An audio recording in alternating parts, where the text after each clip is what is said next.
Welcome to the January 9th, 2024 meeting of the Abington Board of School Directors. I note the attendance of all board members. With Dr. Maury, he should be joining us soon. Please stand for the Pledge of Allegiance. Okay.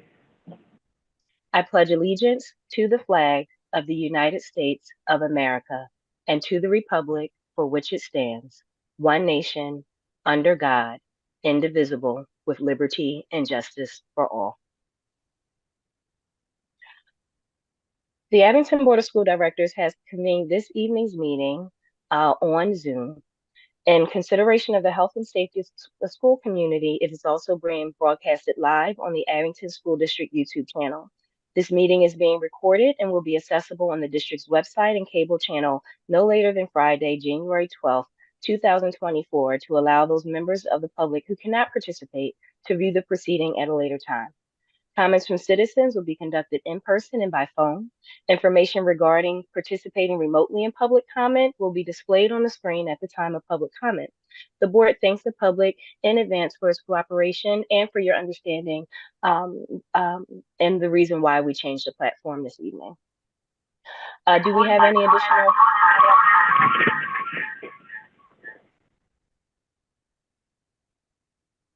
Thank you. Sorry. You're fine. We will work through this together. One important thing that you reminded me to say is that this is a place where we hold dignity in high regard. Your voices are welcome in this space, and we welcome you here.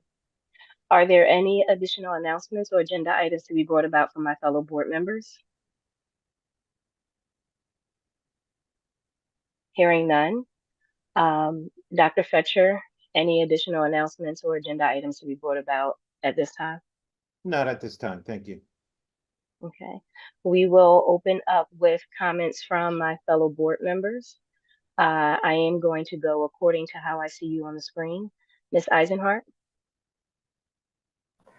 Good evening, everybody.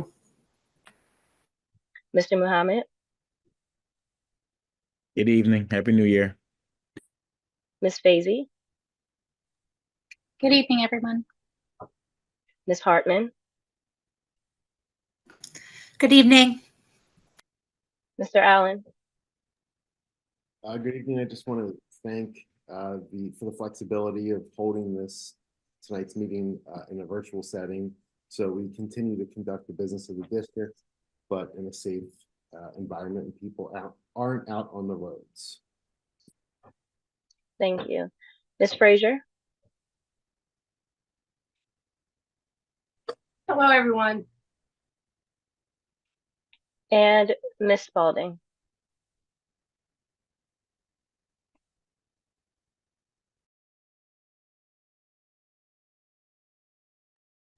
I just spotted Spalding? her. I think she should be coming in now.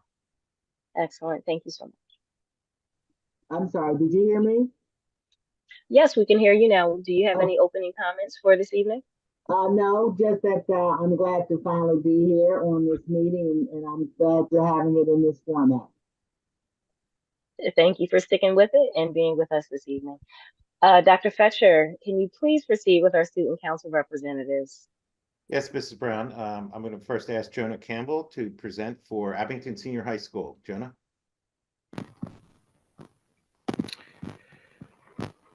Good evening, Dr. Fetcher, Mrs. Brown, and members of the Board of School Directors. My name is Jonah Campbell, and I'm the president of the Student Council Executive Board.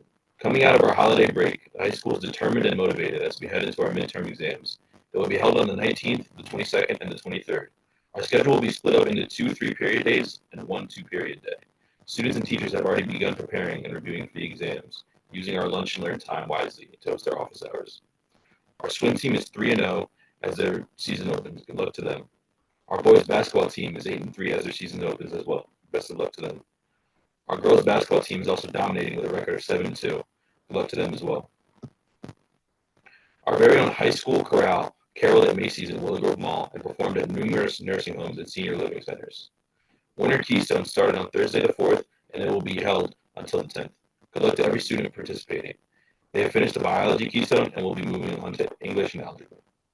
On MLK Day, the Giving Tree Foundation will be hosting an event where students can come in to make essential care packages for those in need. And as the first semester comes to an end, Our seniors are eagerly waiting to hear back from colleges. Good luck to all the seniors. Respectfully submitted, Joe Campbell. Thank you, Jonah. A lot going on, and we're kicking off the new year with service projects and all kinds of student activities. So thanks for sharing that with us. At this time, I'd like to ask Rohan Gonzalez from Abington Middle School to please present for Abington Middle School. Thank you. Good evening, Mrs. Brown, Dr. Fetcher, and members of the School Board of Directors. I am Rohan Gonzalez, and I am on the Executive Board of the Student Council for Abington Middle School. Student Council approved a new club for the middle school, the K-pop Club. We are excited to expand our extracurricular activity offerings here at AMS. We have also started our preliminary planning for the second annual Culture Day in the spring.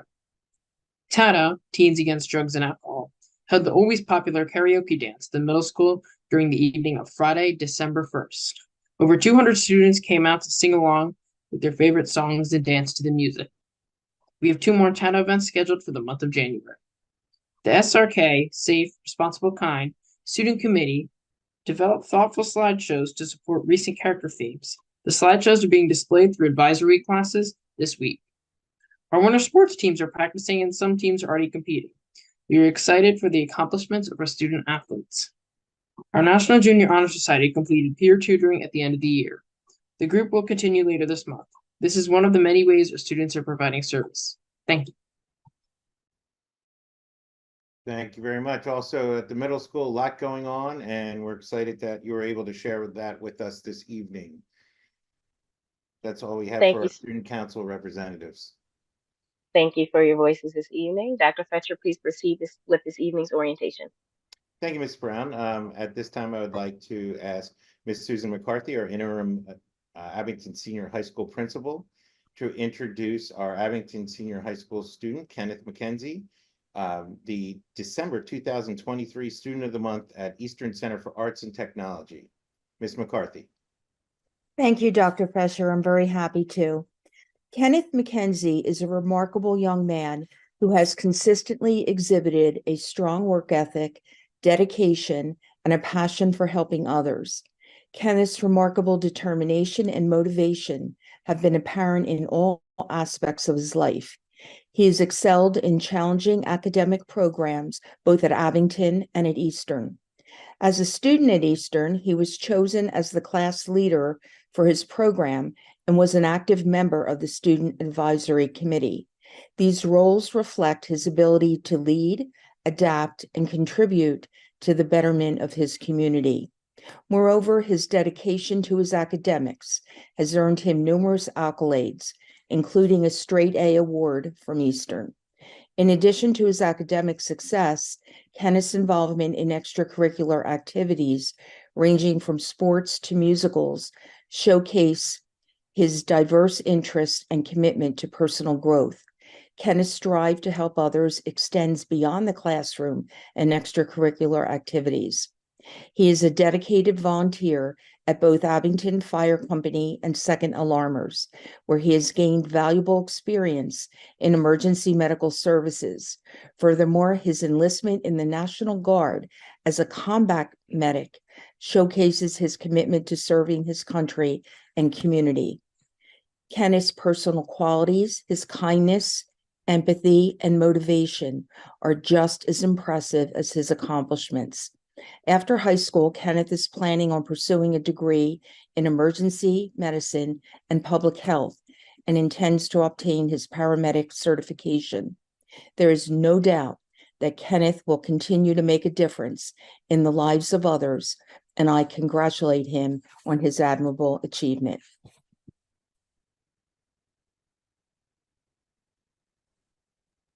Kenneth, did you want Excellent. to? Congratulations. Congratulations. Kenneth, did you want to say anything? I know we're putting you on the spot, but figured to give you an opportunity here. Thank you. I just want to say thank you for the recognition tonight. And I just want to say that I want to thank the Abington School Board for sponsoring Abington students being able to go to Eastern Tech School, because I feel like that has really helped me put my life where I want it to be today and help me prepare for my future career and secondary education. So I just want to say thank you for sponsoring that. And I think it's very important that we keep sponsoring that. Thank you for sharing. We appreciate your dedication, and also thank you for your service as well. And if I can just hop in. So I attended the night at Eastern when Kenneth received his award, and his instructor spoke glowingly of him, and they read through his bio at how old, 17, and he accomplished more things. The room's jaw dropped. He accomplished more things in the realm of public service and community service than most people do in a full lifetime. So the room was really floored with his accomplishments, and his teacher just spoke really so glowing about him that while I don't know you, Kenneth, personally, you are a remarkable young man, and I can't wait to see the things and the achievements that are ahead of you. Thank you. Excellent. If I can add, what you do, who you are and how you do things is just as important as what you do. And from what I hear, it measures up. Your character counts. So thank you for being a great person and allowing the world to experience your gifts. The floor is open if any other board members would like to comment. Yeah, I just wanted to say, Kenneth, congratulations. I tell my students a lot, focus on what you're contributing to the world. Focus on if you're leaving the world better than you found it. And just from what I heard tonight and from what everyone's saying, you're well on your way to leaving this world much better than you found it. So congratulations. Kenneth, I'd like to say you brought a smile to my face, and I'm excited about your future. And I know your parents and your family are very proud of you. Keep up the good work.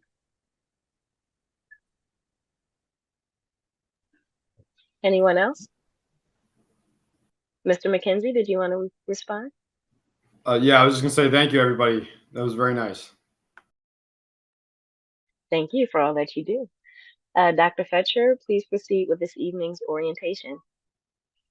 Thank you, Ms. Brown. At our first orientation this evening, I would like to invite Mr. Phil Solomon, a regional manager of ICS Consulting, to share our district microsite for future facilities planning. Great, thank you. In the spirit of technical difficulties, my power in my office just went off, so my 3 screens are not there. So I'm going to try to do this with one, but I appreciate it. Just have a very quick update, some exciting news. We do have the microsite put together and launched. Let me pull up some information I have for you. I am hopeful that you can see my screen. So a little bit about the microsite. It will be the source of official information moving forward for all the strategic planning facilities efforts. It will be transparent, informative, and it will house all the information that we develop to help with the decision making as we move forward. It is all branded content. You can see the brand here, One ASD, One Future, which is going to be on any of the materials that are available for the strategic planning effort. This site has high-level summaries, and then from those summaries, you can drill down as deep as you want, all the way down to all the technical documents that we've put together. Definitely intended to be a living source of information, and it will be updated frequently. So just a quick sneak peek. The pages have a landing page where it has the positioning statement of what we are doing or what we're trying to do with the strategic planning effort, challenges, process, frequently asked questions, and how to engage. I am going to attempt to really quickly give you a sneak peek by sharing my other screen. This is the landing page. So this is the One ASD, One Future Abington Schools. Tomorrow starts today. You'll see a home page, and then you'll see kind of what has been developed currently and where the district is going with the strategic planning effort.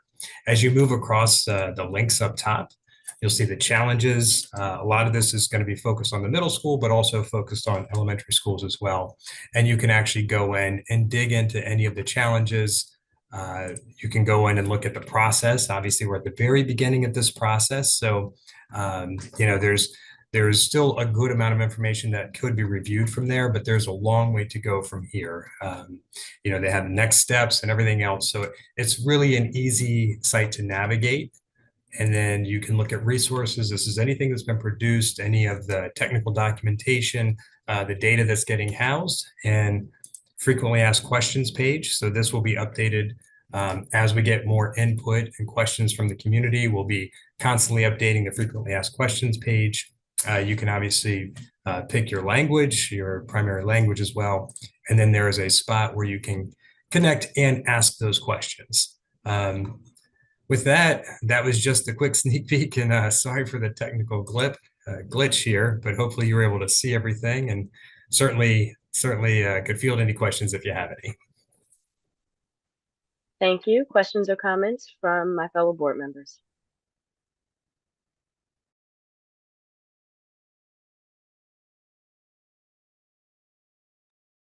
I have a few, a comment and then questions. I love the transparent and informative aspect of this. You can dig as deep as you wanted to dig to get information that you need to make an informed decision. I enjoyed the community input. As of now, you have surveyed staff and families, including board members. So I am very appreciative of that. I will say that if there's any video content included on that we make sure that there is a caption available for those who may be hard of hearing. And additionally, just checking the print, this small print size to make sure that is a standard size print for the web material. And then my last bit of input is on the landing page. When you go on, if there's a small description describing the purpose of the website, so people don't have to kind of fumble through to know what the purpose is if they're already on the microsite. It's great feedback. Thank you. We'll definitely make those changes. Very, very good. Good feedback, definitely. Excellent. And if you can confirm when it goes live again, please. It is now live. So it will be live as of now. So 1asd1future.org. You can go see the content and filter through it as of now. There will soon be a connection from directly from the web, from the school district website. That's not active just yet. It's in progress. Mm-hmm. And should people have questions about content on the microsite, can you talk a bit about the option to ask a question and when should they receive, and who would they receive an answer from? So on that connect with us, there is a quick form, and then there's a message at the bottom. Ask any question about process information or where to find something, and we will turn around a response within 48 hours. If it's something that we can't answer immediately, it's something we have to go do, we would give you a response saying, hey, we understand we don't have that available right now. We will get that to you by X timeline. So we will definitely be in constant contact with this. This will be a living website that can be very interactive. Thank you. Any additional questions or comments from my fellow board members?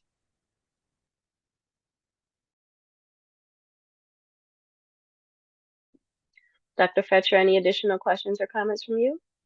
No, I'm just excited to begin this process, and I appreciate the public who have provided input thus far and also into the future. This is very important for us to look at the next 5 to 10 years of Abington School District and beyond, and see where we are going. But I think this site this evening that was highlighted is an excellent opportunity for everyone to gather as much information as they would like, and also see the processes which the district is engaging in order to plan for the future. So I'm excited. This is a great opportunity for our community input as well.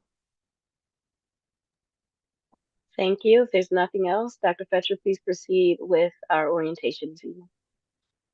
Okay. Our second orientation this evening is on enrollment and staffing. I'm going to ask Dr. Melchor to begin the presentation for the enrollment and staffing for the 2024-2025 school year. Thank you, Dr. Fetcher. The information being presented tonight is a portion of the budgeting process for the 24-25 school year to take a look at 5-year rolling average of enrollment and make some predictions with regard to staffing needs for next year. And then that information, as Dr. Lionetti and others in the business office will share in future presentations, is built into proposed budget information that will be presented to you at a future board meeting. The first page that I am sharing with you provides a summary of enrollment and staffing projections for the 24-25 school year. With respect to the enrollment projections, as I mentioned, they're based on 5-year averages of our official PDE October 1 enrollment. On this particular page, draw your attention to the double asterisk in the third column. The double asterisks symbolize the fact that the actual enrollments for the current school year include the students who are presently participating in Abington Cyber Education Program. Since we don't necessarily know with certainty that those students would continue in the cyber program or return to brick and mortar for next school year, we include them in the total enrollment projections. In the third column, the actual enrollment is the October official enrollment. You see that enrollment on October 1st was 8,612 students. You see the breakdown by grade span of those students for the total number of elementary, middle school, and senior high school students. Broken out separately, you see elementary special education, middle special education, senior high special education students. Those 3 sets of students are included in the first series of numbers. So in the case of elementary, those 475 special education students are included in the total elementary enrollment of 3,769. Overall, if you look at the second column, the district enrollment is projected to increase by a total of 35 students. We're projecting 8,647 students. That continues a trend over the last 2 years post-pandemic of increased enrollment. Our enrollment had declined for the 2021 and 2022 school years, but increased last school year. This school year is anticipated to increase again for the 2025 school year. You see in the second to last column titled Staffing Adjustment, the recommendations with regard to staffing based upon the projected enrollment. While we're anticipating an increase of 35 students, we are recommending an overall reduction of 7 professional staff members.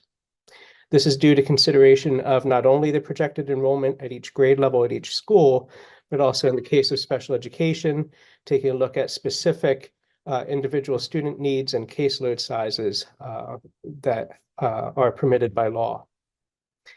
First, for elementary general education, you see a anticipated total enrollment in K-5 of 33 fewer students across 7 elementary schools, and therefore a staffing adjustment of 7 fewer professional staff members. We'll look in a few minutes at each individual school. At the middle level, with an increase of 80 students across 3 grade levels and multiple teams, we're not recommending any staffing changes at this time.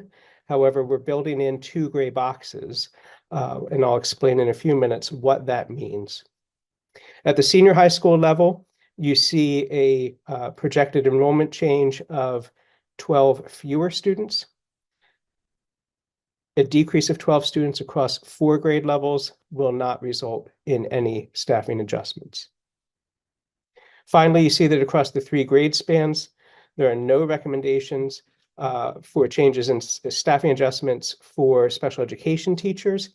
However, with the net projected decrease of 22 students, K-12 in special education, we do have 2 gray box projections, one for the elementary level and one for the senior high school. And I'll explain that in a few moments as well.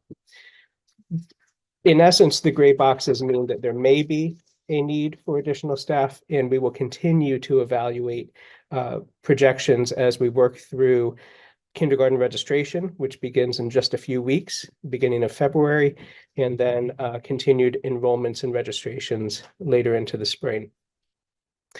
On the next page, beginning with Copper Beach Elementary School, you see enrollment projections presented by grade level. I'll walk through Copper Beach grade level by grade level in detail, and then just provide a summary for each of the other elementary schools. You see on the right-hand side of the slide that overall Copper Beach is projected next year to have a decrease of 14 students. 2 fewer staff members are projected to be needed for next year due to this decline. And what I would note is this projected decline for the 2025 school year is the 3rd year in a row of a decrease in enrollment at Copper Beach that is resulting in that projected decrease in staffing need as well. You'll see 3 grade levels that are grade. Gray boxes are indicated in K, 1, and 2. And as we continue through the elementary class size arrays, you'll see a gray box recommended where average class size in the primary grades, which is K to 2, is greater than 23, and in the intermediate grades, grades 3 through 5, where the average class size is greater than 25. What the gray box means is we aren't necessarily adding an additional class section at this time, but we recognize that there may be a need based upon registrations as the spring and summer enrollment continues. Gray box does not necessarily mean that any increase above the projection is automatically going to result in an additional section.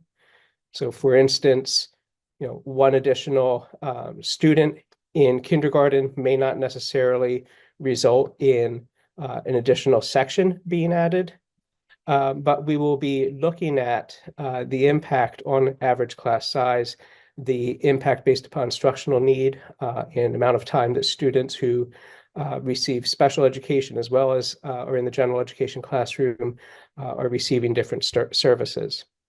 It's important also to note that the total number of students that is shown in row A for each elementary school includes 100% of all students, regardless of the amount of time that they spend in the general instruction classroom. So in the case of grade 2, for instance, at Copper Beach, while we are noting a gray box with class sizes projected at 24 students per class, of those 144 students, about 10% of them, 14 students, are included in general education instruction less than 95% of the day, and approximately 8 students are included in the general education instruction for less than 54% of the day. So we do look as we go through this process and as we continue through the spring and the summer at what the particular individual needs are for each student who is in these projected class sections. Moving on to Highland Elementary School, we project overall an increase of 14 students at Highland, moving from 470 students October 1st of the current school year to a projection of 484 students next year. We are not anticipating that increase of 14 students will have an impact on staffing need. So we do not have any projected staffing adjustments at Highland. You also do not see any grade levels at Highland indicated as gray boxes. At McKinley Elementary School, we anticipate a decrease of 7 students and a decrease of 1 professional staff member. You do see a gray box indicated in grade 1. At Overlook Elementary School, we are projecting a decrease of 9 students, and we are projecting a decrease of 2 staff members. Again, no grade level indicated as a gray box. At Roslyn Elementary School, a decrease of 7 students and a projected decrease of 1 professional staff member with a gray box in grade 1. What I would just briefly point out in looking at Overlook and Roslyn, the projected decrease in students is fairly close. Decrease of 9 at Overlook, decrease of 7 at Roslyn, but yet a decrease of 2 teachers at Overlook and 1 teacher at Roslyn.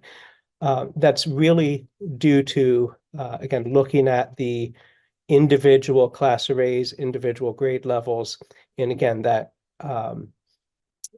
average class size in K2 of not exceeding 23, and in grades 3 to 5, not exceeding 25. At Rydell Elementary School, fairly stable enrollment at Rydell currently, and an anticipated increase of just 1 student, which will not have an impact on staffing. And again, no gray boxes. Finally, Willow Hill Elementary School, projected decrease of 11 students with an anticipated decrease of 1 staff member. And again, no gray boxes indicated. So what is highlighted in red at the bottom, overall across 7 elementary schools, projected decrease of 33 students and a projected staffing decrease of 7, with again, provision for 5 gray boxes in those individual grade levels that I mentioned, if necessary. At the middle school, on the next sheet,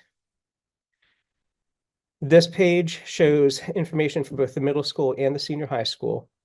I noted on the introductory slide, at the middle level, grades 6 through 8, an overall projected increase of 80 students. You see the projection for each of the individual grade levels, 6, 7, and 8, as well as special education, which we'll look at separately in a few moments. You see that the largest increase is in grade 8. Cohort progression. In October, there were 757th graders. We are projecting that next year, when those students are in 8th grade, 753, increase of 3 students in the cohort, but that 8th grade class currently has 637 students. Because we don't yet have scheduling completed for next school year, students in the coming weeks and months will be selecting electives and be assigned to teams and have other scheduling work completed for next school year. We are not anticipating that there will be a need for additional staff to address those 80 additional students. However, we want to have flexibility by having 2 gray boxes at the middle level, so that if there is a need for additional section, additional instruction to be added in a particular elective or in a content area, that we have that flexibility. So 2 gray boxes in the event the additional staffing would be needed as part of the scheduling process.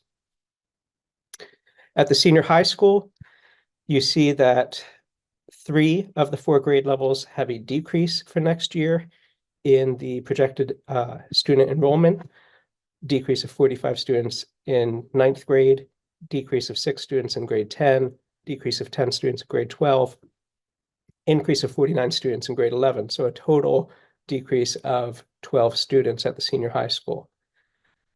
We, for that reason, for general instruction, are not anticipating that there will be a need for staffing adjustment, but you see a 1 listed in the row for special education. We are including a gray box for special education at the senior high school, and I'll explain the reason for that in a few moments. The next page begins a review of special education, first for the elementary schools. You see on the right-hand column, 2024-2025 projection by school. On the left-hand side, the current enrollment by school. You see the program listed: LS learning support, ES emotional support, AS autistic support. There is a key at the bottom of this page. You also see listed at the bottom of the different programs for Copper Beach and for each elementary school an indication for early intervention. Early intervention are students who have not yet registered in the school district, but are receiving some services through the Montgomery County Intermediate Unit. These are students whose IEPs and other information from the IU is being reviewed by our special education department to determine the appropriate placement based upon their individual learning needs in a particular building. So in the case of Copper Beach, those 23 students will be assigned among the various classes and programs that are indicated, whether it be LS, ES, AS, etc. Because we have a high number of early intervention students, in the range of about 90 or so students that are currently receiving early intervention services, we have added a gray box for special education at the elementary level. And you see it presently indicated at the bottom of this page at Rydell. It's listed for Rydell mainly because that is the attendance zone for the students with pretty high level of early intervention services, or a high number of students receiving early intervention services. That gray box may end up being shifted to a different school, again, depending on the level of need, the ultimate impact on caseloads, case sizes at each of the schools. But until the special education department, as we work through the spring, can review the documentation for each of the students, meet with the students, the parents and guardians, and determine the appropriate placement and level of services, we are adding the gray box for now.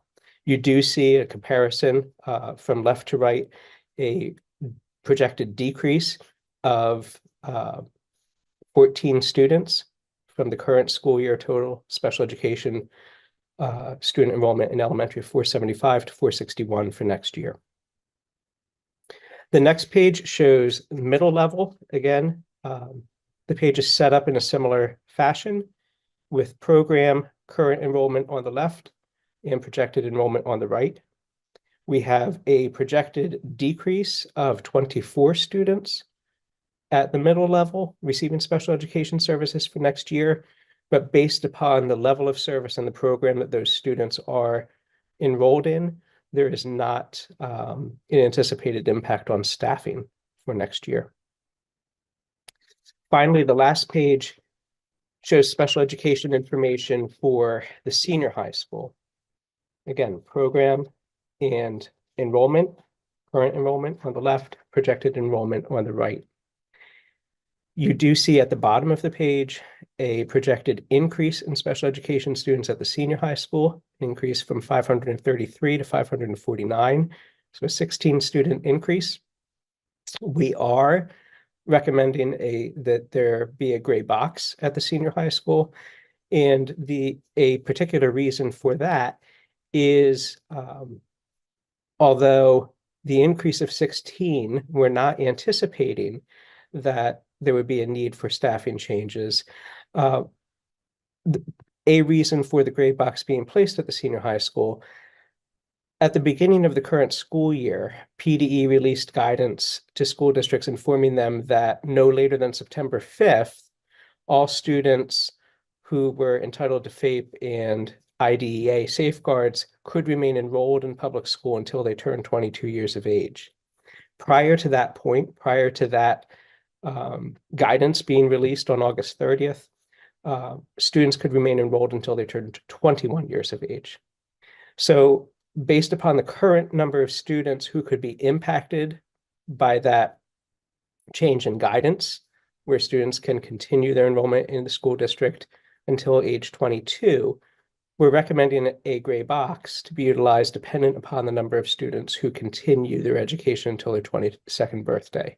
And again, similarly to the process that will occur at the elementary level with early intervention, the director of special education and the supervisors of special education will be contacting parents and guardians, working with families, reviewing IEPs to determine the need for that gray box for next school year, and whether based upon the students who will be continuing at the high school and the level of service that they may require, whether that gray box will need to be filled.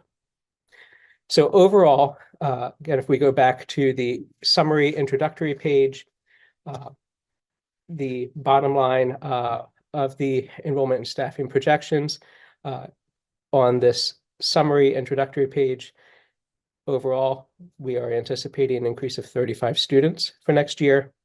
We're recommending at this time that there is going to be a decrease of 7 staff members.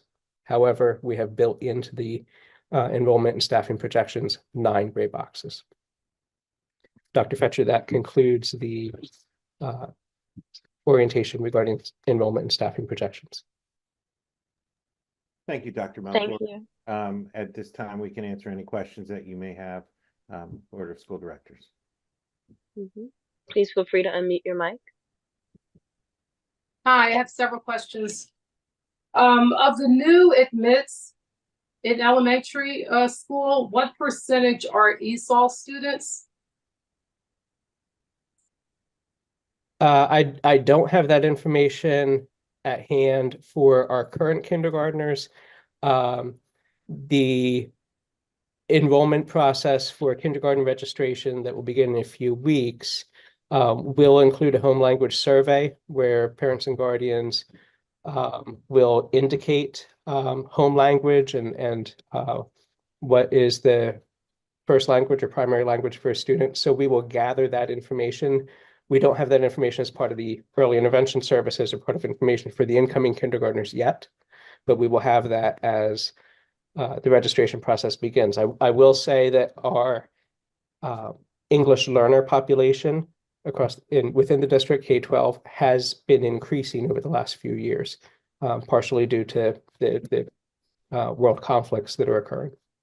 Sure. And then also, of the average number of students in elementary, what percentage receive special ed services within an average classroom of perhaps 23? It varies by grade and by school. There are some sections that have no students receiving special education services. There are some classes that may have up to 5 or 6 students, and that level of service may vary depending on the class. So there may be students who are out of the general education classroom for just speech services. There may also be students, since we enroll all students in a general ed homeroom at the elementary level, there are some students, based upon the level of need, who may only be in the general education instruction for special area classes or for lunch and recess. Some students may be out of the general ed classroom for reading instruction, for math instruction, depending on the level of service. Sure. And then is there a maximum number of students to be contained in a regular ed class? No, the board has not set a level of maximum students in the class. We look at what has been in previous years and try to keep it comparative as much as possible, and also from previous classes. So as they progress throughout the program, if there's 3 sections, do we need 3 sections the next year as they move up in grade level? One thing I did want to mention that I failed to mention at the start of this is our first look at for budgeting purposes, and we are at early January at this point. And as we progress through the budgeting process, we take more information that we have. For example, as Dr. Melchor mentioned, our kindergarten registrations and things of that nature, identifications of students with special needs. We look at enrollment, students who are leaving the district, coming to the district, and those trends are updated as we go through the budget process. The document and the decisions on enrollment are ultimately completed in June with the adoption of the final budget. So this is our first look, as well as I think it's important to note that it's a work in progress. and we try, like all the items within our budget, it begins with something that's very statistical in nature. And as we progress throughout the budgeting season, we get more information for all aspects, but enrollment and staffing is one of those. Okay, thank you. And then my last question is, based on the average of classes, regular ed classes, are there push-in services during the school day for your average regular ed class that might contain a special ed population? Or ESOL for that matter? So I think that, to answer that question, it really depends, and it depends on the student's IEP. There are classes where there's push-in support based on a student's IEP, and there are classes where you see a total number. And as Dr. Melker mentioned, the numbers that we present this evening are 100% of the students, regardless of how much time they spend in the classroom. So there could be a student in the classroom for 20% of the day in that general ed classroom and pulled out for services, or it could be 90% of the day.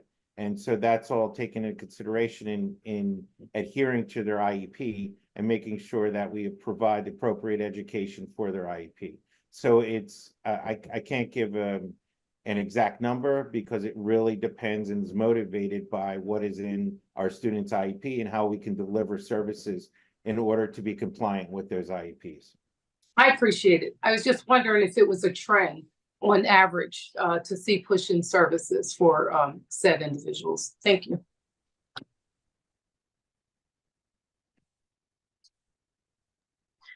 Thank you. Any additional questions or comments from the board? I have a question.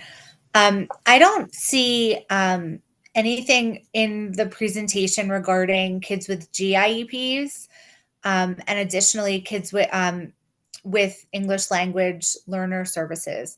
And I only bring that up because those are also staffing positions, especially at the elementary level when we're talking about APEX and kids are getting pulled out of the classroom. And ELD services require staffing as well. And I just don't see that in the presentation. Can you address that? Sure. For GIPs, if we could advance down to special education, Mr. Lionetti, down to elementary. Those teachers, just down to the bottom of that page, please. There we go. For APEX instructors, those are listed in the row that is labeled itinerant gifted. So the special education department, in working with the supervisor of gifted instruction, takes a look at the number of students across the district, in this case K-5, who are presently receiving gifted services, as well as students who may be in process of being evaluated or determined to be eligible, to make a recommendation on if that number should increase or decrease. So the recommendation is for it to remain stable, 3.5 teachers currently, 3.5 teachers next year. I do not have in front of me the total number of students between this year and next year, but that level of staffing is something that's looked at as part of this process. With regard to the English language development program, we have made adjustments over the last couple of years with staffing positions as well as paraprofessional positions. And we have been able most recently to utilize some grant funding that we received for particularly Ukrainian and Afghanistan refugee students who have enrolled in the school district to increase services and increase staffing. Those staffing adjustments, again, going back to a question that Mrs. Fraser asked,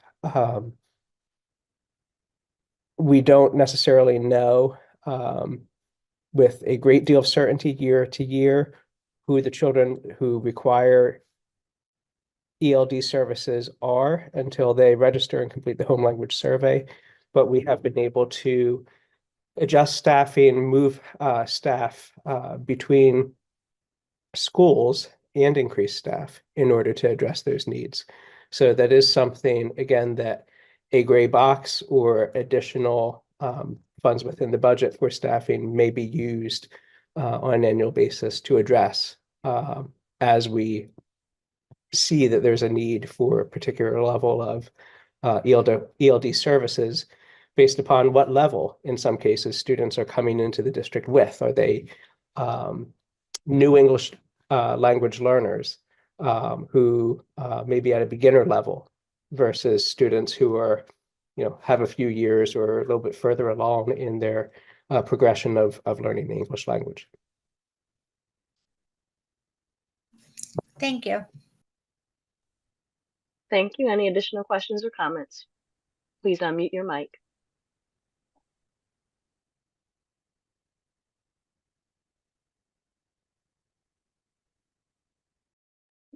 I just have one for clarity. When you say a reduction of 7, can you just clarify what happens to those positions? Are they occupied by short-term subs or long-term subs? Can you just speak to what it means? I know what the word reduction means, but what does it literally mean for staff, please? In terms of staffing, it doesn't mean that, people lose jobs. We have a lot of people in temporary positions, and we have a lot of attrition as well. And so as people retire and certain positions may not be filled for someone who retires, and we have other individuals who are in positions for a temporary basis, for example, on family leave and maternity leaves. So that's essentially what it means, is that there's a reduction in total numbers, not necessarily in people. It doesn't mean that we are furloughing 7 people from the teaching staff. Thank you so much. Any additional questions or comments from the board? Yeah, I have a question. I don't have an education background, so some of the acronyms you use, I don't know what they are. What's GIAP? And what is itinerant gifted? Sure. GIEP is a gifted individualized education plan. So Okay. The gifted teachers are identified as itinerant staff because they may be assigned to more than one school. So a gifted teacher may be providing gifted instruction at both Overlook Elementary School and Highland Elementary School. So therefore, they're an itinerant staff member who is assigned to more than one school based upon their caseload and where their students are attending. Okay. All right. Thank you. Any additional questions or comments from the board?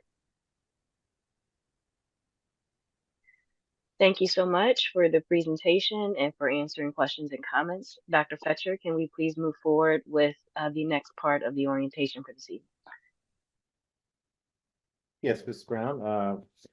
Our next portion, I'm going to ask Dr. Butts and members of the Teaching and Learning Department with Ms. McCarthy to share the proposed grade 6 to 12 additions, deletions, and modifications to the Abington School District academic program for 2024-2025. Good evening, Mrs. Brown, Dr. Fetcher, and the Board of School Directors. The Teaching and Learning Department, along with Dr. McCarthy, will share the proposed 6 through 12 additions, deletions, and modifications to the Abington School District academic program. Next slide, please. Tonight, we will begin with background information, followed by one recommendation for the Abington Middle School, and then move into recommendations for the Abington Senior High School. Next slide, please. Each year, Abington School District updates the academic program. In addition to annual updates, the Superintendent's Committee for Reconfigured Grade Bands was charged to provide recommendations leading up to and following the reconfiguration in 2022. Over the past years, recommendations have included creation of the college and career pathways, expansion of the elective offerings at the middle and senior high school, establishment of additional dual enrollment partners, realignment of course sequences to develop a clear vertical articulation for students, and to increase access and opportunities for all students to engage in rigorous academic offerings. At this time, Ms. Anama will outline the recommendations for Abington Middle School, and we will both be available to answer your questions following the presentation. Good evening. Abington Middle School is recommending an increase in instructional time for students in the English Language Development Level A course. Currently, Abington Middle School has 3 levels of English Language Development. The Level A course is for students with the most limited English proficiency. It provides systematic, explicit, and sustained language instruction. This instruction is designed to prepare students for the academic program, supporting academic content and also teaching social language structures to support everyday interaction. If approved, the Level A course would meet daily instead of every other day as it does currently. Now I invite Ms. McCarthy to outline the recommendations for the Abington Senior High School. Thank you. Within English programming, the recommendation is to add a second year of creative writing for students through a new course titled Creative Writing Seminar. This course will be for students who have taken creative writing and are interested in developing their skills further. Currently, Abington Senior High School is running 4 sections of creative writing with 115 students. Teachers and students have expressed the desire for another avenue for them to express themselves while developing important writing skills. Further, in a similar recommendation as at Abington Middle School for English language development, the high school recommends that English language development level A course move from occurring every other day to occurring daily.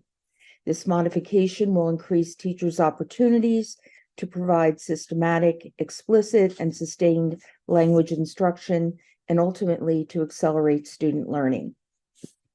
Next slide, please. In family and consumer science, we are recommending 3 additions to the program of study. First, we recommend adding a second cooking course, Regional Cuisine, as a follow-up to the popular Chef's Workshop course offered at the high school.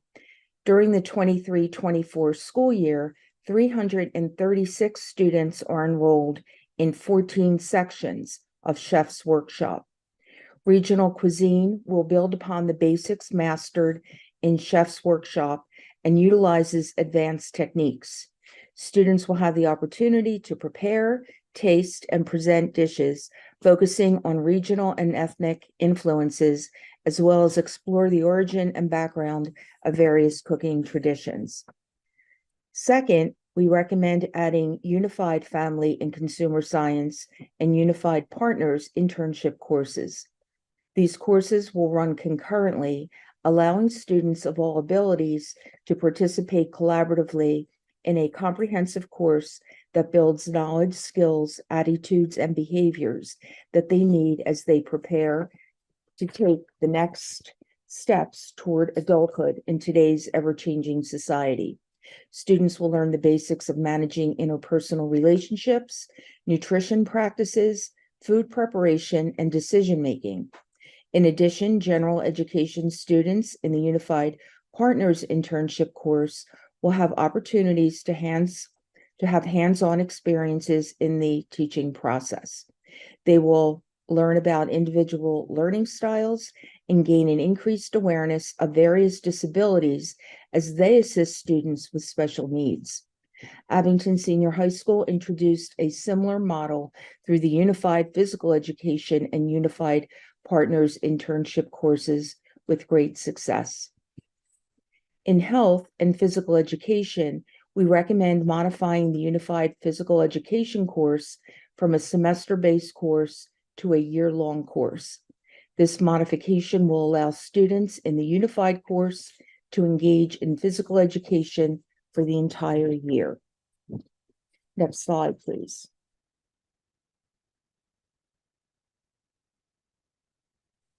Within the mathematics department, We are recommending modifying honors geometry to honors geometry and trigonometry.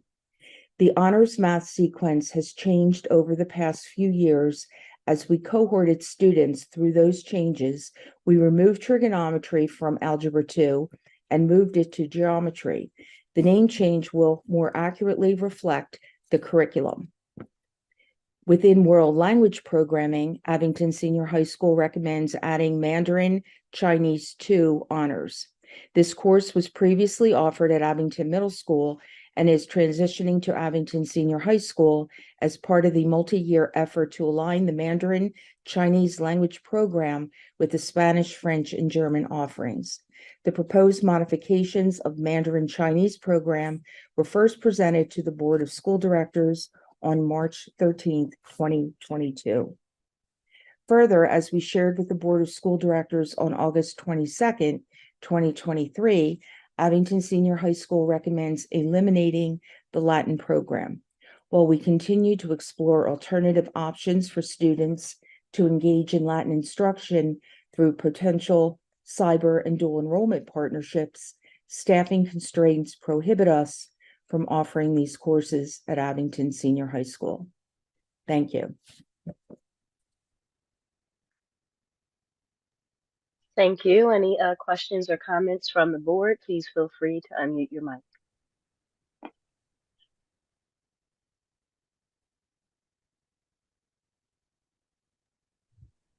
I am excited about the additions, especially moving ELA to a every other day to an every day for the students who need it most. So thank you so much. And if my voice goes out, just do this so I know to speak up. I apologize. So thank you for your hard work. Can you just speak towards how are these decisions made? Who are you receiving input from to make these recommendations? I can answer that. Is that okay, Dr. Butts? So we work really through the building level to begin with. We have regular meetings. The teachers meet in departments where they share feedback about how courses are going. At that time, we ask them to solicit input from students to get ideas. Every year we look at course enrollment. We see which courses students are choosing to select and are not choosing to select as much. And we use that also to drive our decision making. We look at trends. So for instance, with the decision to increase minutes for ELD students, that came from increased enrollment numbers, increased needs we saw, communication with families and with our teachers of our ELD students. And so through discussions with them and really talking about what the needs of the students were, that's where that specific decision came from. Some of our decisions are multi-year, as with what you saw with mathematics and Mandarin Chinese. So at sometimes as we talk with students and teachers and administrators about the needs of our students and programs, it does take several years to cohort in a change. And so particularly with the reconfiguration, we have had many multi-year programmatic changes in order to work that through. And so ultimately, the school will take recommendations to Dr. Butts, Dr. Melkor, and Dr. Fetcher, who then obviously are having us present to you this evening these recommendations. So it really is a collaborative discussion with many stakeholders involved to determine what is most appropriate. The other piece that I didn't mention is we also look at what other schools in our area are offering. We have regular meetings with College Board, with some of our dual enrollment partners and local universities to talk about, what they're looking for in students. So really trying to not only take input from our immediate stakeholders, but also make sure that we're keeping Abington in stride with what's happening locally and nationally. Thank you so much for honoring the voices of our staff and our students and researching what best practices are going on around the district. Any additional questions or comments from the board? I do have one question. With the unified courses, the family consumer science, would that help? Is the thought around that to help prepare for future teachers or caregivers, or what's the like the career trajectory from an elective like that? So that course is there's two courses running simultaneously. So for our students with special needs, they will have a rich curriculum that uses both our full kitchen, and we have a full apartment at the high school to teach, essential life skills, as was mentioned in the course description. For the students who participate in the internship, we currently have two in-house internships at the high school, and most of the students who are choosing to engage in those internships that deal with some of our students with special needs are students who are interested in education. And so it's part of really the college and career pathways is looking at how we can build internal internships as well as external internships for our students to explore future career interests. I think that that's a really smart idea. We know that there's a shortage of certified staff members, not just teachers, but administrators and in education, and starting to build a pipeline for kids to get interested in the field is really critical. And thank you for doing that. Mm-hmm. Any additional questions or comments from the board? Seeing that there are none, thank you so much for the presentation. Dr. Fetcher, does that conclude our orientations for this evening? Yes, it does. Thank you. I want to make a note that Dr. Mowry will not be able to join us this evening, and her attendance is excused. We will move forward with agenda item number 5, which is comments from citizens. Comments from citizens are being conducted both in person and by phone. The phone number to participate in public comment is 267-715-3717 and is being displayed on the screen at this time. You will be able to join the meeting by calling in on your mobile or landline number. I apologize. When you look, there's a different phone number. Thank you so much for highlighting that, and I apologize for misspeaking. You are going to call, since we're operating using this platform, 646-558-8656. You will have to type in the meeting ID, and then you'll receive directions as to how to speak, okay? Which is pressing pound when prompted. Once you're called on, you must press *6 to unmute, and you can also push *6 again to mute. So if there's background noise and you want to make sure that we hear you clearly, please toggle pushing *6 so that we can hear you, and then *6 again to block out any background noise. We'll give that a moment.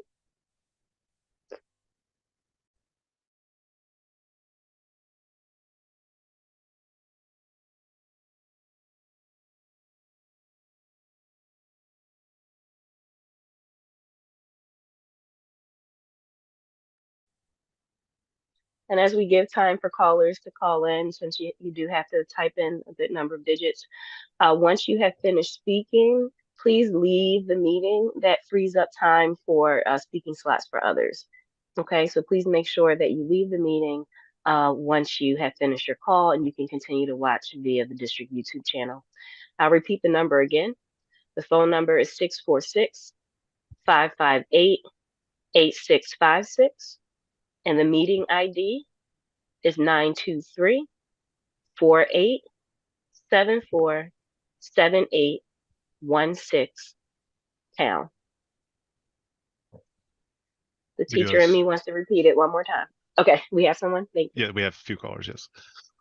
Thank you. So next citizen for public comment is phone number ending in 273.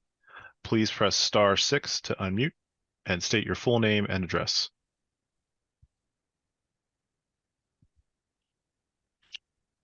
Hi, my name is Catherine Duffy. Can you hear me? Yes, we can. Thank you so much. Okay, thank you. I'm Catherine Duffy. My daughter is 10th grader Madeline Krasner, and I'm on Clayton Road. I had written to Dr. Fetcher and the board about safety concerns regarding traffic and safety issues on Abington Senior High and Middle School campuses. And I actually just want to thank the board and Dr. Fetcher for the quick reply.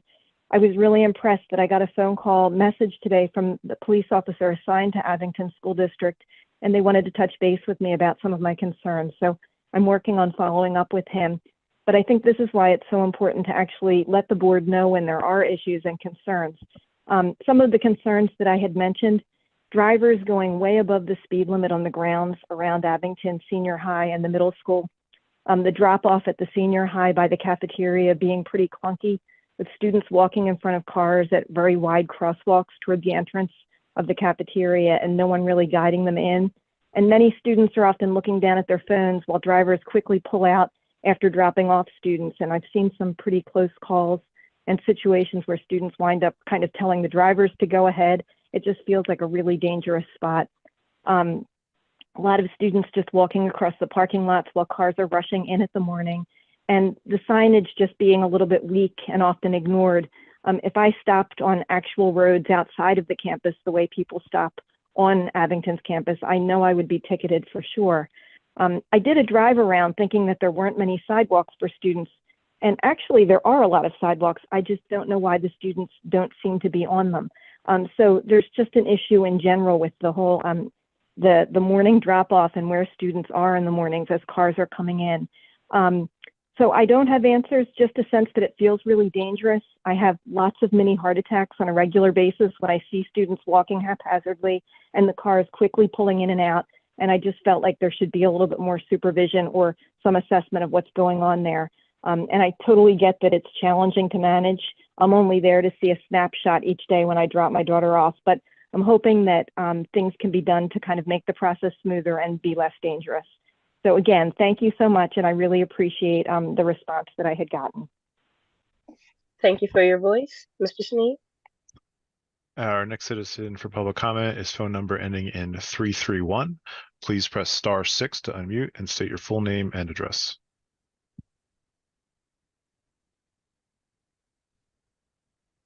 Hi, this is Karen Jean Charles in Osceola. Are you able to hear me okay? Yes, I can. Thank you so much. Okay. Hi, thank you. I have a couple of questions. I wanted to understand as far as the presentation about the staffing. I just wanted to understand how those projections were made, whether or not, the number of new students, and I'm sure there is a formula, but just for my own understanding, like how the projections are made for the upcoming school year, with the reduction in staff and the considering class sizes. And I think that question is probably asked already, but I wanted to get a little bit better understanding of that. And then my second question was, with the changes to the curriculum that we're making with the English language, will that have an impact on graduation requirements? And also, I wanted to say I had a follow-up meeting from my last comment with Ms. Emma, Mr. Tagliaferri regarding the student achievement. I was happy to see that there is some progress being made, particularly in the algebra, but I wanted to ask if there was any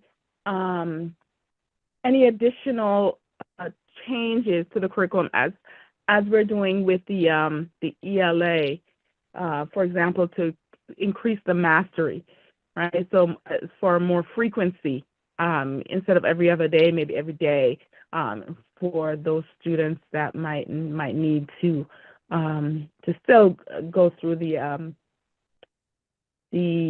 keystones and, just kind of develop more mastery of the subject matter. So I had those two questions. Thank you so much for your questions and voice, Mr. Sneed. Our next citizen for public comment is phone number ending in 437. Please press *6 to unmute and state your full name and address.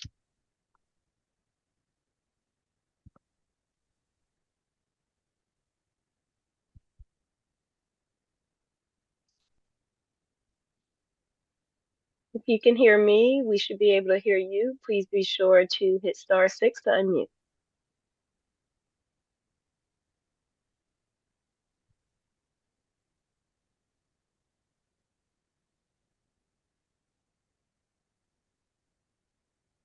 I'm sorry you are experiencing technical difficulties.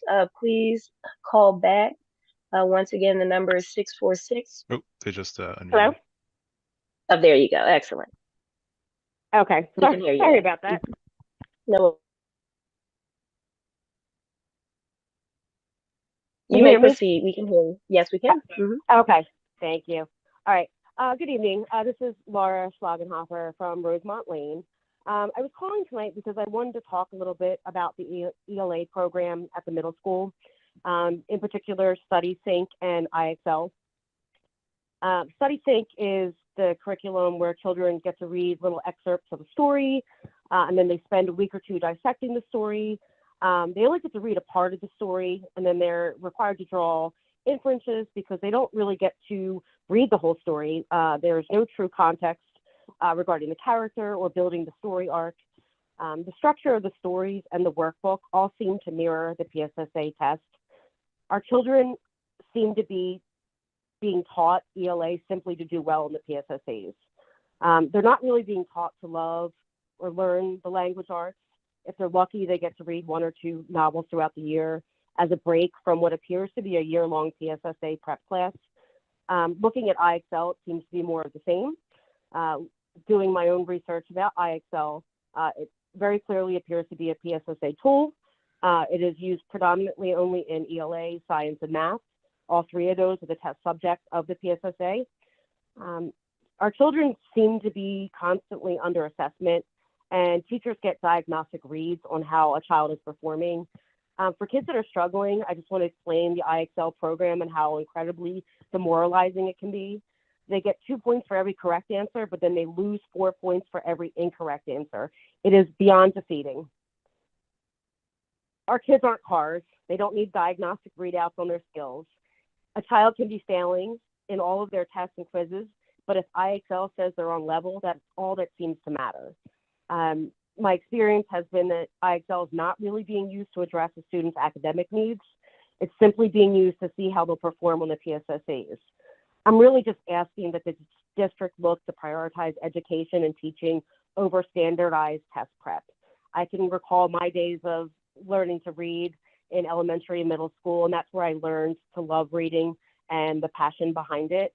So I'm just really asking that we return to learning in a fun and educational environment. So I thank you for your time. Thank you for your question and for your comments. Mr. Sneed?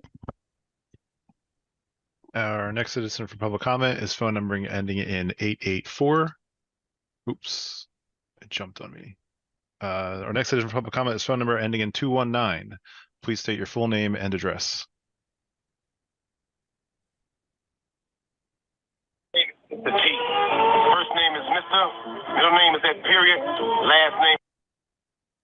That sounds like a prank call to me. Hi, we can hear you. I just want to make sure you can turn down the volume in the back. If not, I'm going to ask that we still want to hear your voice. You may have to submit it through email, or the next time we're in person, submit it that way, or by calling the district. But please silence your background so we can hear you clearly.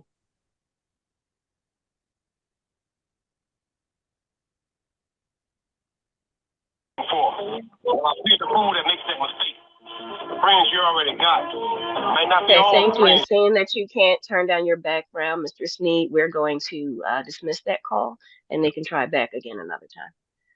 Mr. Sneed?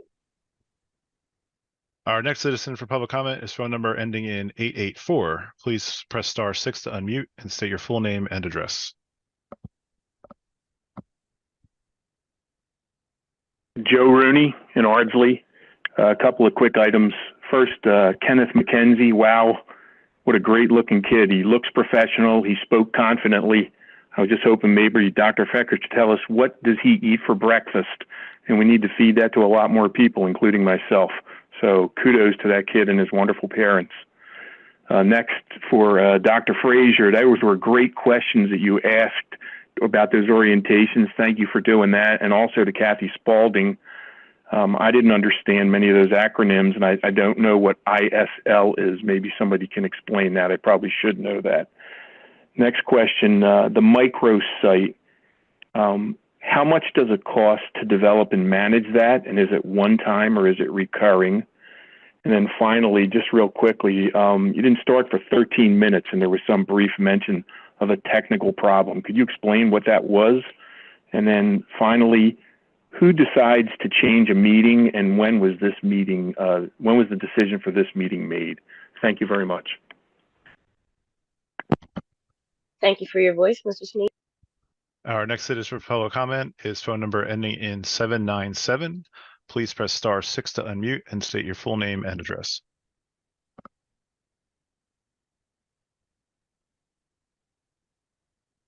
Hello, can you hear me? Yes, I can. Thank you so Hello? much. Hi, this is Tara Ng on Gregory Road in Rydal.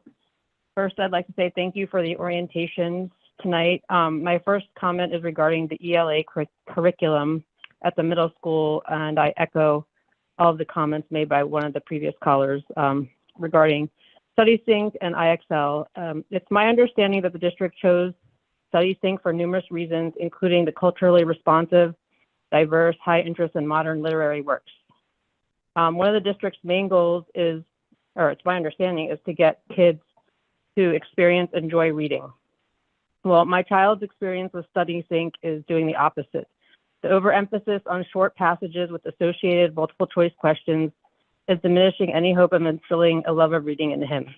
The students often read excerpts instead of complete works, so they don't get the satisfaction of knowing what happens in the story from beginning to end. It's my understanding that teachers have autonomy to select from a variety of approved novels, with the expectation that students will read at least two novels throughout the academic year. While teachers are given autonomy to assign full-length text, it seems to me that it's challenging for the teachers to find or to fit in many full-length works while still meeting the district's requirements to complete a certain number of close reading passages with each unit. I've spoken to many other parents that describe similar feedback from their own kids. Abington can still offer diverse, modern, full-length text to meet the PA state core standards without programs like StudySync that feel like a year-long prep for PSSAs. My second comment is on traffic safety. My high schooler's bus was in 2 accidents over the span of a few months. According to Abington Trans, the bus driver was not at fault in both incidents, but this is still very concerning. And I know many parents are worried about traffic-related issues, including pedestrian safety. So I hope the district is actively working with the Abington Police Department to step up traffic monitoring and traffic law enforcement during the hours that school buses are out on the roads getting students to and from school. Thank you. Thank you for your voice, Mr. Sneed. There are no more citizens for public comment. Thank you, Dr. Fetcher.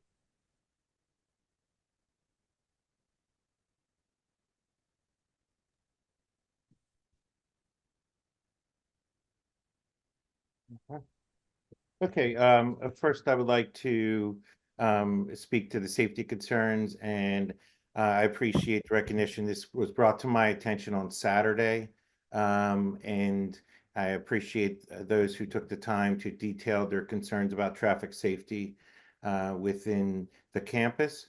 And we are working with Abington Police Department as well as the Abington School District police officers, as you heard, are looking at the situation and also trying to develop a plan to work with, the drivers as well. Obviously, there are things that are out of our control, but we will, needless to say, make sure that we address those situations as best as we can. In terms of the question from the caller about how are the projections made, it's a statistical model using cohort survival method, and that is basically how it's calculated from grade level to grade level to see what students will come in. Also, we look at trends of things. For example, if there is an increase in building in an area, which at this point there is not, but if that comes into play, we also keep that as part of our projections as well. There are no changes in the graduation requirements based on the courses that were presented this evening. In terms of the 2 callers who spoke about the English language arts curricula and the programs that are chosen, specifically that of IXL and StudySync, I'm going to ask that Dr. Butts and her team please reach out to those callers to have a more in-depth conversation to hear their perspective on that as well. And in addition to the presentation that was at the last board meeting in regard to the middle school, specifically the scores of in ELA for the middle school. And I think that covers everything. Thank you, Dr. Fetcher. At this time, seeing that there were no additional recommendations to be made by my fellow board members, we will move forward with agenda item number 7. Mr. Allen, can you please read the recommendation to approve the December meeting minutes? Yes, Madam President, is the recommended action that the Board of School Directors approves the minutes of the board reorganization meeting on December 4th, 2023, and the board meeting on December 12th, 2023. Second. We have a second, and this is a voice vote. All in favor, please unmute your mic and say aye. Aye. Aye. Aye. Any opposed, please unmute your mic and say opposed or nay. Thank you. The motion passes. Mr. Allen, can you please read the recommendation for approval of the personnel addendum? Yes, Madam President, is recommended action that the Board of School Directors approves the changes in personnel as reflected in personnel addenda numbers 8.1 and 8.1A. Second.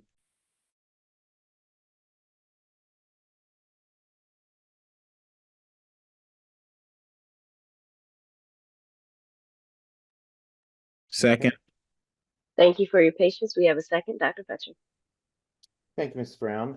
The personnel addendum begins with the resignation of Mr. Ernest Johnson, Abington Senior High School Assistant Principal, effective February 22nd, 2024. Mr. Johnson has accepted the Director of Student Services position at the Penridge School District. I would like to congratulate Mr. Johnson on his promotion and thank him for his 25 years of service to the Abington School District. I was fortunate to work at the senior high school with Mr. Johnson and witnessed the positive impact he had on many of our students. The personnel addendum continues with the appointment of Ms. Casey Shackler as the coordinator of student services at Abington Senior High School. Ms. Shackler has been a guidance counselor for 15 years, working both at Abington Middle and Abington Senior High Schools. Ms. Shackler is a graduate of the Pennsylvania State University, where she obtained a bachelor's degree in general science, human development, and family studies. She continued her education at Villanova University, where she earned her master's degree in education and counseling, human relations, and secondary school counseling. Under professional staff are the requests for leaves of absence for 4 professional employees and the appointment of 1 professional staff member. Under support staff is the retirement of Mr. John Delia, a groundsman in the facilities department who served the district for 24 years. The personnel addendum continues the compensation for IEPs, meetings, interpreter and translation services, parent meetings, and support and auxiliary personnel items. Thank you. Questions or comments from the board? Indeed, congratulations to Mr. Johnson. I know you will do well. Thank you so much for everything you've done for Abington. Ms. Shackler, congratulations. I think the world of her. She is amazing. So I'm very excited about her position. And as always, congratulations to our retirees. We thank you for your service, and we hope that you enjoy the next chapter of your life. Mrs. Flanagan? Mr. Allen? Aye. Ms. Frazier? Aye. Ms. Eisenhart?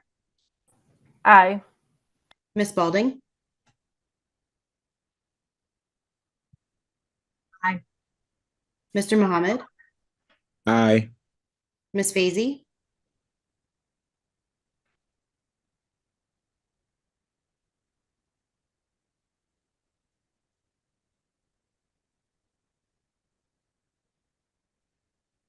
Ms. Fazy?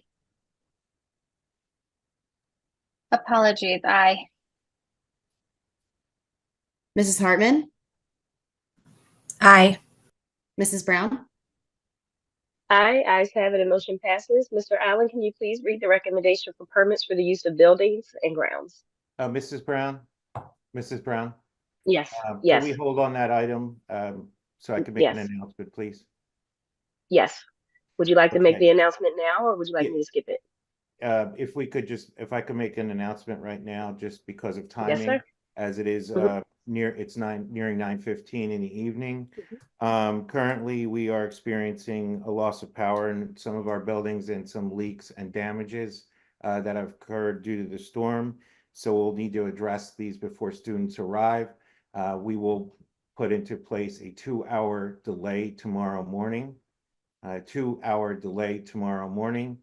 We will do our regular procedure now at this point and make our calls and put out our notices to our families at this present moment. So once again, that is tomorrow morning, there will be a 2-hour delay. And I apologize for interrupting the meeting, but timing is essential at this point. Thank you. Oh, thank you. Thank you for considering the safety of our students and our staff. That takes us to agenda item number 9. Mr. Allen, can you please read the recommendation for permits for the use of buildings and grounds? Yes, Madam President, is the recommended action that the Board of School Directors approves the applications for permits for use of buildings and grounds as reflected in addendum number 9.1. All permits are subject to change per the provisions of the Health and Safety Plan pertaining to the COVID-19 pandemic. Second. We have a second, Dr. Thank you, Mrs. Brown. The permit addendum continues to reflect requests for buildings and grounds for meetings, sports, and activities. I bring your attention to permit number 249, which is for the meet and greet for Dr. Alice Swift, our Abington Senior High School's new principal. And this event is for Abington Senior High School families, and it's to be held on January 16th at 6 p.m. We're looking forward to this event, and it's going to be in the Abington Senior High School auditorium. Thank you. Questions or comments from the board? Congratulations again to Dr. Swift. We look forward to your actual start date, although we know you've been engaging with the staff often. So thank you so much. Ms. Flanagan? Mr. Allen, Aye. Ms. Frazier, Aye. Ms. Eisenhart, Aye. Ms. Spalding, Aye. Mr. Mohammed, Aye. Ms. Fazy, Aye. Mrs. Hartman, Aye. Mrs. Brown, Aye, ayes have it, and motion passes. Mr. Allen, can you please read the recommendation for advertisement for bids? Yes, Madam President, is the recommended action that the Board of School Directors approves the advertisement for bid as reflected in addendum number 10.1. Second. We have a second, Dr. Fletcher. Thank you, Mrs. Brown. This evening, we have 2 requests for permission to advertise. One is for a replacement for a 72-passenger student transportation bus, and the other is for 2 9-passenger student transportation vans and 2 wheelchair accessible 9-passenger student transportation vans.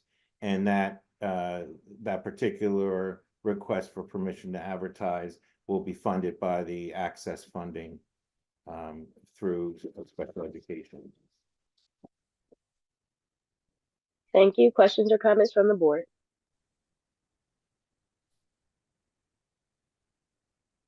Mrs. Flanagan? Mr. Allen, Aye. Ms. Frazier, Aye. Ms. Eisenhart, Aye.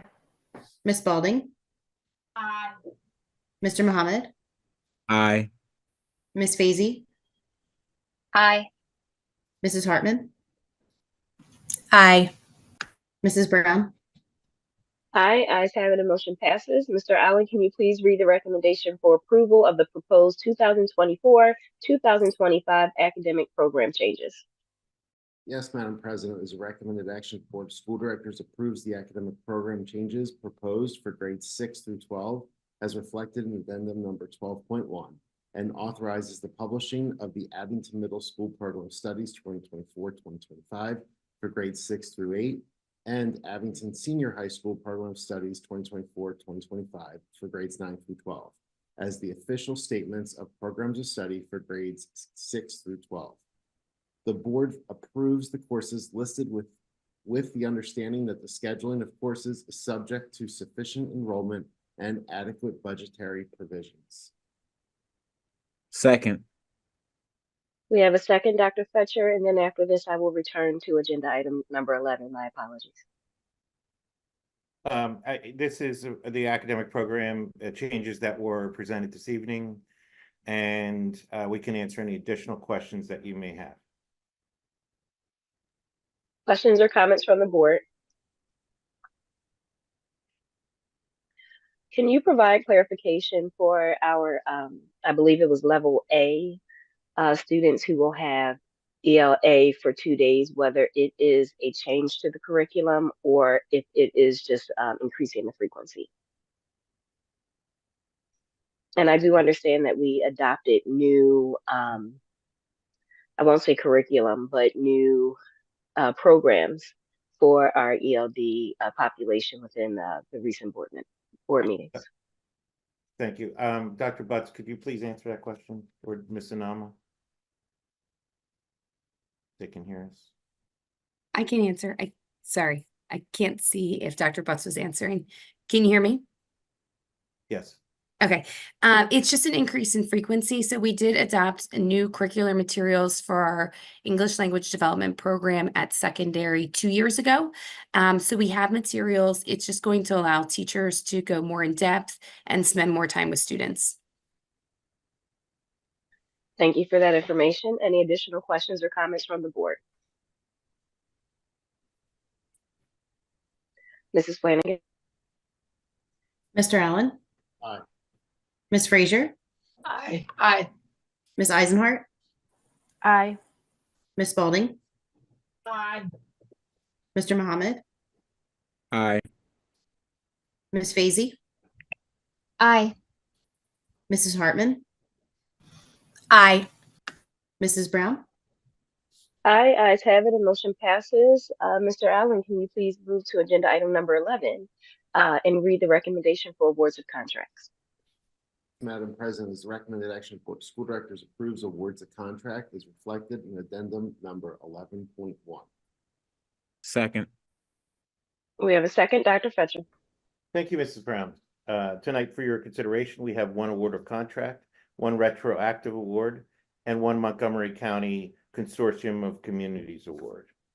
The first is for duplicating and computer paper.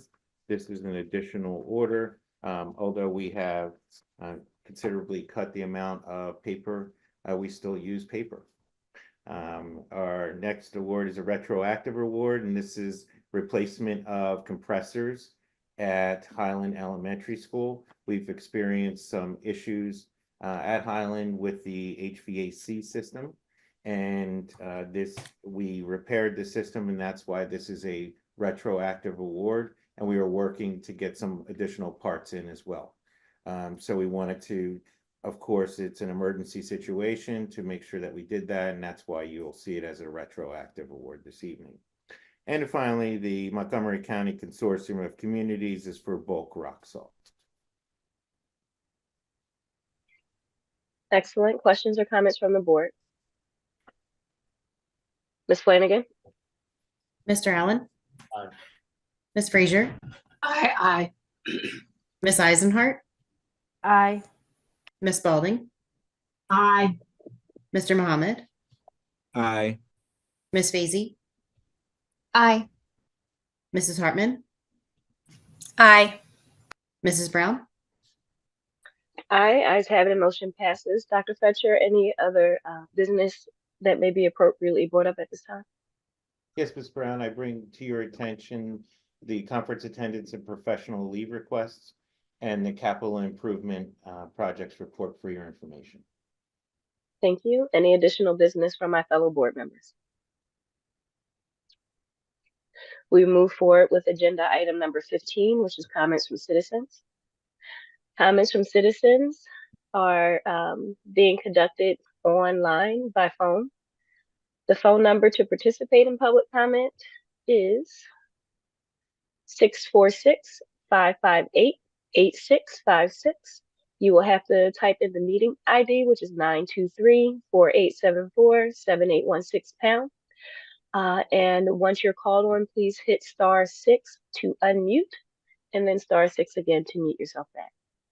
We'll give it a moment. Mr. Sneed, let me know when there are callers, please.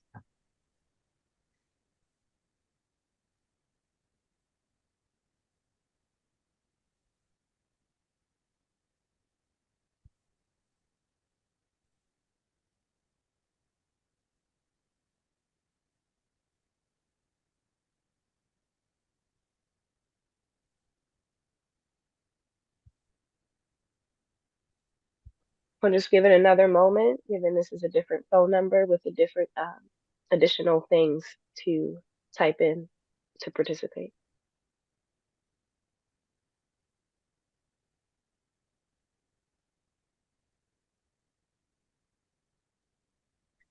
Mr. Sneed, can you confirm if there are no callers on the line? That is confirmed. Thank you. At this time, we'll have closing comments from my fellow board members. Ms. Eisenhart?